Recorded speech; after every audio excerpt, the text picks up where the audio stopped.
Wydaje mi się, że niewielu jest młodych ludzi, którzy tak naprawdę w wieku 18 czy 19 lat wiedzą, co chcieliby robić. Ja trafiłem na jeden z pierwszych kierunków na Politechnice, który był w całości prowadzony w języku angielskim. A trochę przez przypadek miałem również 5 z fizyki i z chemii na świadectwie maturalnym. Ja studiowałem pomiary fizyczne w technologii chemicznej i dyplom mam Wydziału Chemicznego.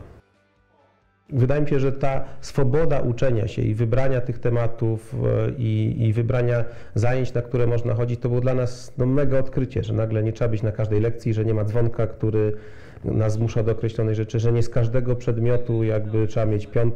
Na nic bym nie zamienił tego czasu spędzonego na uczelni. Myślę, że ona pozwoliła mi zrozumieć, co chciałbym robić, w jaki sposób się tym zajmować. My jesteśmy bardzo dumni z tego, że nasza firma korzeniami jest związana z Politechniką Śląską. Śmiejemy się zawsze, że są 2 typy studentów. Ci, którzy mają same 5 i w zasadzie najczęściej zostają na uczelni. W naszym przypadku jest kilka osób, które faktycznie miało stypendia i najlepiej się uczyło. Jak i kilku studentów takich jak ja, którzy raczej zaliczali egzaminy w ostatnim terminie. Powstała genialna mieszanka, tak? To znaczy ja jako najsłabszy student zostałem prezesem, naczelnym sprzedawcą, natomiast koledzy jakby realizowali te zadania. I dzisiaj jesteśmy chyba największą prywatną grupą informatyczną w Polsce. Zatrudniamy w grupie 3000 osób, w znakomitej większości z wykształceniem technicznym. A zajmujemy się wytwarzaniem, utrzymaniem oprogramowania, zajmujemy się dostawami, utrzymaniem infrastruktury informatycznej, pracujemy dla klientów w wielu krajach, mamy biura za granicą, wciąż siedzibę główną w Gliwicach.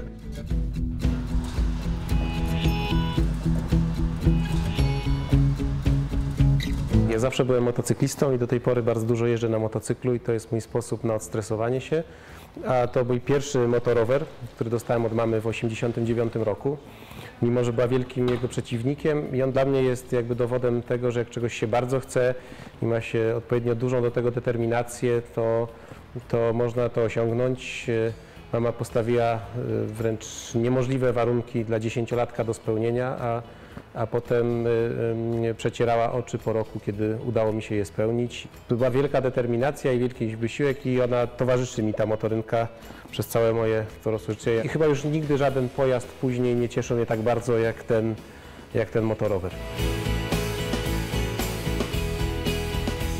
Dzisiaj nie pracuję w swoim zawodzie. Tak się śmieję trochę, bo chcę powiedzieć, że ta wiedza była niepotrzebna, a jak patrzę na moje dokumenty, które dzisiaj tworzę i robię gdzieś tam sobie jakąś analizę połączenia 2 spółek czy przejęcia, to jak się przyjrzę mojemu sprawozdaniu z laboratorium, to nagle ten dokument ma podobny układ, tak? I jakby systematykę, jak taki dokument powinien wyglądać, jak powinno wyglądać opracowanie, jak powinna wyglądać analiza, to jest pewien uniwersalny kawałek wiedzy, tak? I niezależnie od tego, czy analizujemy coś technicznego czy biznesowego, na końcu to są podobne reguły.